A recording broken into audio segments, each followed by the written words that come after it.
everyone, it's C. This will be my first like official video doing book related things on the internet, so I am excited and only slightly nervous, which I'll count as a win. So today I am going to be talking about a book that I finished reading yesterday and my thoughts on it, give a quick summary, all that good stuff. The book that I am going to be talking about today is The Lovely Bones by Alice Sebold. I have a lot of thoughts on this book, but overall I will give a quick summary right now. The Lovely Bones follows a 14-year-old girl named Susie, who in the very beginning of the book is brutally assaulted and murdered. That's how the book starts. And it goes downhill from there, is all I'm going to say. Overall, if I was going to give like a star rating for this book, I would give it like 2.5 out of 5 stars. It was fine. I finished it. It was readable. I did not particularly enjoy it. There were parts I really liked. I thought the beginning was really interesting, which sounds horrible because it's about a small child being murdered. But how the family reacted, I think, was what the most interesting part of this story was for me. If you're interested in picking this book up, I think that it does a really good job of creating a mystery. Well, the reader knows what's happening, but the characters don't, which was kind of an interesting take on a whodunit type story. However, I just think it could have been executed a lot better.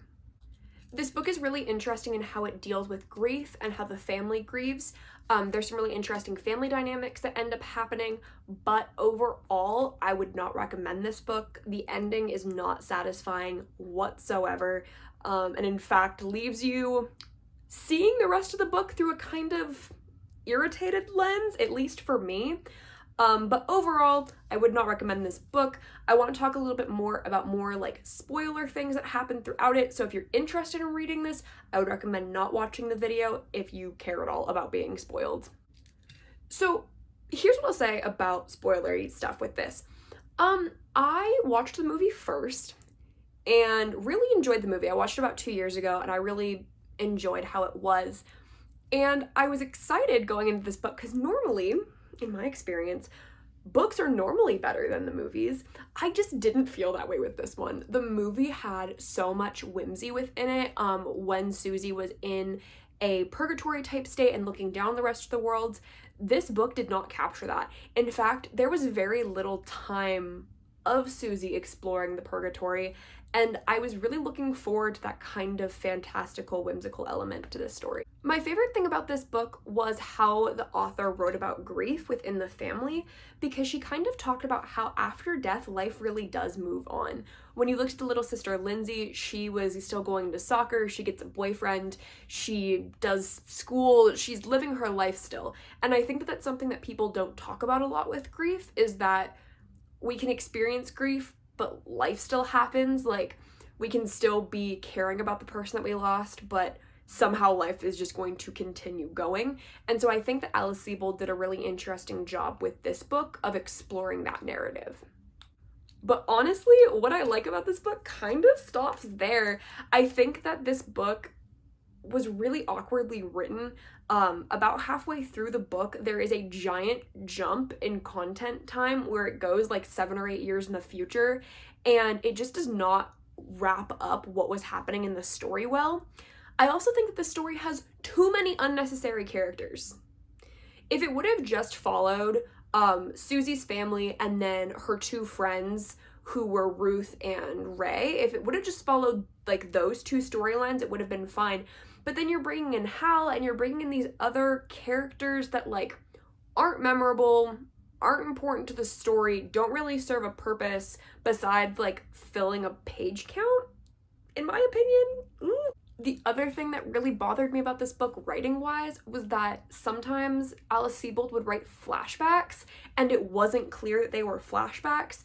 And the reason that they needed to be clear is that also sometimes Susie will like kind of put herself into situations that are happening on Earth, and while you're reading you can't tell if it's something that's currently happening where Susie is like watching it as a ghost, or if it's something that happened a couple years before the story is taking place.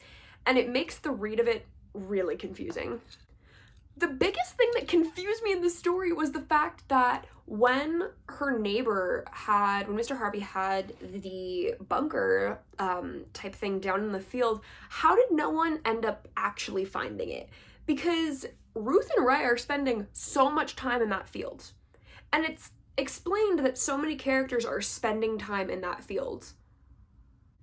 After the giant jumping content time, also, there's the scene where the dad ends up having a heart attack after Susie's little brother says something kind of rude to him. And it was just so dramatic. Like, he didn't need to have a heart attack in that scene. I also do not think that the dad was developed enough after the flash forward happened, because it's been 7 or 8 years. While there is still going to be pain from that loss, like, it's going to be a different type of pain. So the fact that he really had not changed or grown at all just seemed super unrealistic and honestly really boring to me. The other thing the story lacked a lot in terms of grief was the fact that there was really no guilt expressed from the family. Like, the fact that the dad never expressed having any guilt for the fact that his daughter died and the fact that he hasn't found out who the killer was is ridiculous. Like, guilt is a very normal part of a grieving process, so the fact that he never felt any guilt just does not make sense to me. The other thing that happened that was just so funny to me was the fact that Lindsay, Susie's little sister, ends up marrying the guy that she was dating when she was 13, and I'm like, how often does that happen? I'm not saying it never happens, I'm just saying that, like, normally the person that you date when you're 13 is, like, not the person you end up getting married to, and it just seemed like Alice Sebold didn't know how to write about a relationship or about a character without being like, yep, they're the same as they were when they were 13, where it's like, that doesn't make sense, and it's not good character development. The way that the system for the heaven was built was so confusing, and there was just not enough time spent talking about that, because one of the spirits explains to Susie that she'll be able to move on once there's closure on Earth, right? There really isn't closure on Earth. Mr. Harvey ends up dying, but I feel like the closure that Susie was waiting for was that her family got closure. Like, that's the closure she was waiting for, not the fact that Mr. Harvey died. So when he dies, she's like, okay, I'm good now. It was just really unsatisfying. The whole ending was just, like, I read it fast, but only because I wanted it to be done, to be honest. My least favorite thing about this book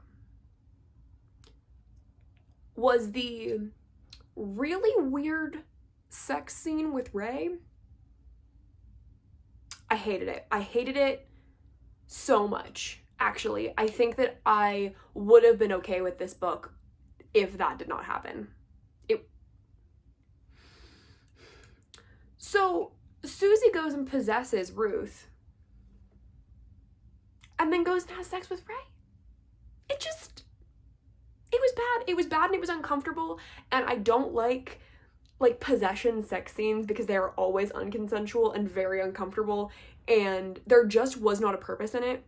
And the fact that, like, Susie possessing Ruth is, like, explaining to Ray, like, I'm Susie, I'm the girl who was murdered 8 years ago, and he's like, yeah, I'm cool with having sex with you, is just bonkers to me. Like, it's just bizarre, and I don't understand why that happened.